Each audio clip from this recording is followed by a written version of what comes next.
Hello, welcome back. This is StedMuffin 1986, and today I'm going to be doing a guide on how to play with the American Tier 5 T49 tank destroyer. So first off, I'd like to give a shout out to AFM_33 for sending me an in-game message needing some tips and some help on how to play with this tank, and so hopefully this guide will also not only be able to help him but all other players that might be struggling with the T49. So the T49 is a very unique tank in the way that it can be played like a medium or light tank in the way that it's very fast and maneuverable and doesn't have a lot of armor. However, also can function like a tank destroyer in the way that it has a very strong penetrating cannon, and it also has a slow moving turret. So it's almost like taking both of those concepts and combining them in one tank is the way on how you would go about playing with this tank.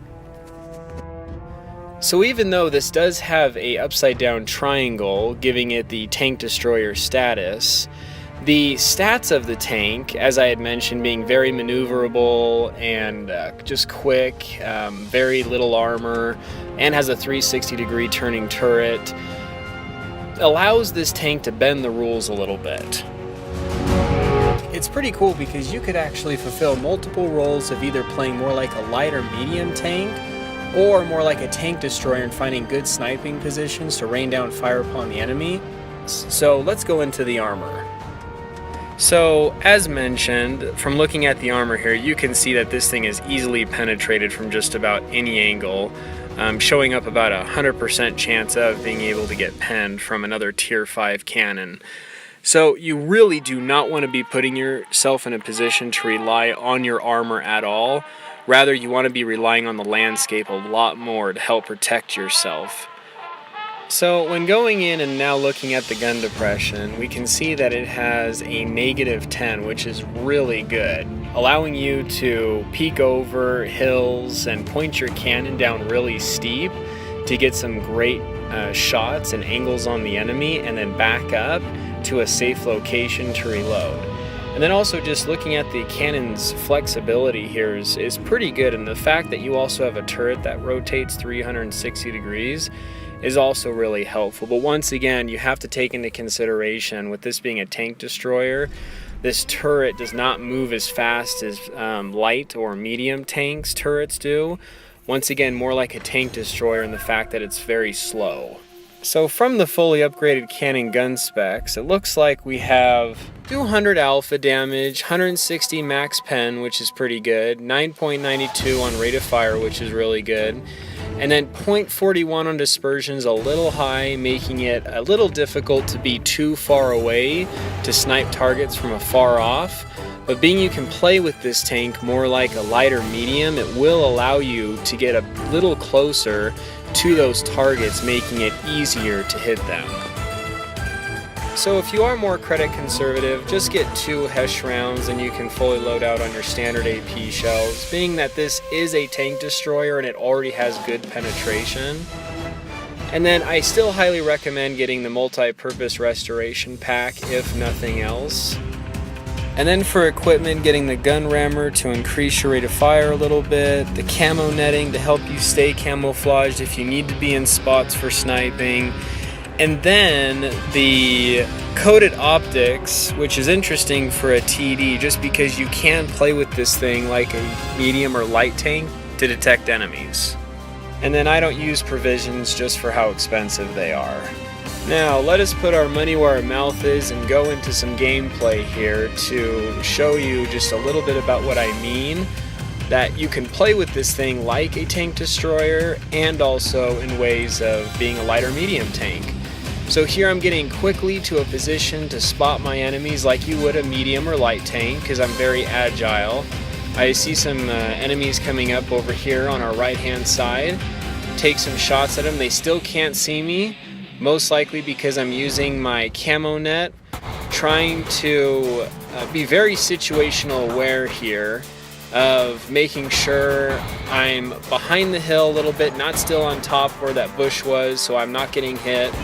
And I can now focus on these tanks a little bit So I know there's a lot of really quick movement here, and you'll notice that I'm looking around, I'm not tunnel visioning, I'm really trying to pay attention to where everyone is, and you need to do that with this type of tank. Medium and light tanks really rely on using the landscape for protection like how you would with this thing, and when doing that, to remain protected, you need to be situationally aware. So I can pop up, being that there's nobody that can get me from that spot that we've detected. Just kind of roll back in my safe spot and just continue taking some shots here. So mainly using my external view to look around, and that helps me be very situationally aware. So I'd recommend, not always being in your cannon view, but just using your external camera to help you be situationally aware.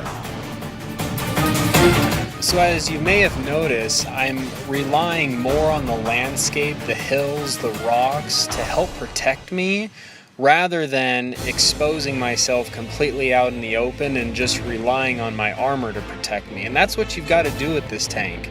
Once again, this is a paper tank, it doesn't have a lot of armor, and so, get out in the open. When you've got a clear shot, take it. And I see him, he was about to point his cannon, so I utilized that rock right there to try to help protect me, but luckily he wasn't able to get a shot off before our team was able to finish him off.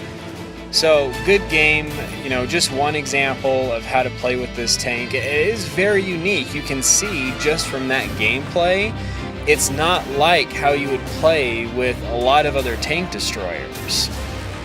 Being that, it's very maneuverable, quick, it's got a 360-degree turning turret. So let's go into another game here. Looks like we're on Himmelsdorf, top tier, so I could be a little bit more aggressive. Just gonna go off to the right here, see if I can quickly detect someone. Once again, I stayed very close to hills and obstacles, so once I do detect someone, I can quickly back up behind it if I need to protect myself. So here I am using my coated optics to detect tanks. Got a good returning shot on me. The thing about this tank, once again, its gun dispersion's a little high. Aim time is so can make it a little hard on you. And so, once again, I'm rolling back behind things when I'm needing to reload, and I can see that they're pointing their cannon at me. And when I do have a shot, I'll roll back out in front to take a shot if it looks like I can get one off of the enemy without me returning a shot.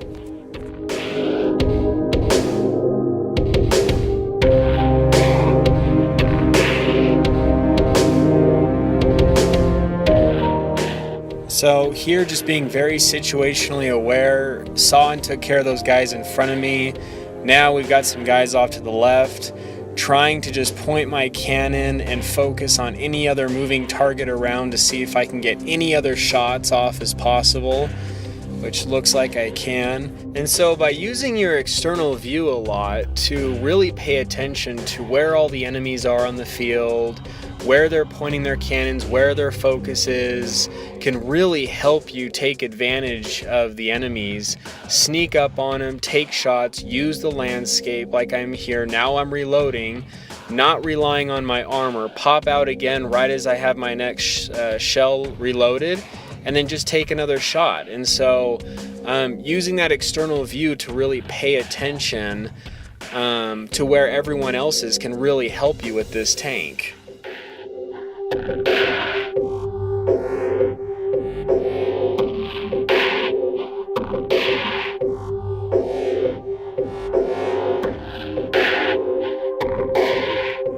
So here we're just going to go ahead and finish off this last tank. Looks like he might be trying to make a run for it, which, being a faster tank, I can easily outrun him, and this guy really doesn't have much of a chance.